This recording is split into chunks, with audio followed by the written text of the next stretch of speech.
tell you about a language learning tip that just doesn't get spoken about enough. One of the biggest markers of progress in my language learning journey was when I started to use French textbooks that were completely written in French. So I was using the language to help me to learn the language.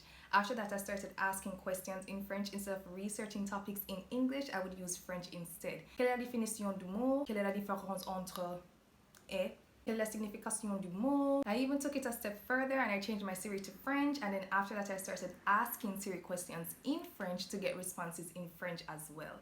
That is something that I've been using for a very long time to help me to improve my spoken French and to also help me to use French more in my daily life. This has helped me to learn French on a deeper level. I was able to see the nuances in the language, learn how to use different words in different contexts, because you're going to realize that there are lots of words in French that have a similar meaning but the context is completely different. I would 100% recommend this to any language learner. When you're comfortable enough, you should definitely start implementing this strategy in your language learning routine. If you want to see the textbooks that I have used to improve my French to my current level and also other resources that I have used, you should check out my ebook. Do this and thank me later.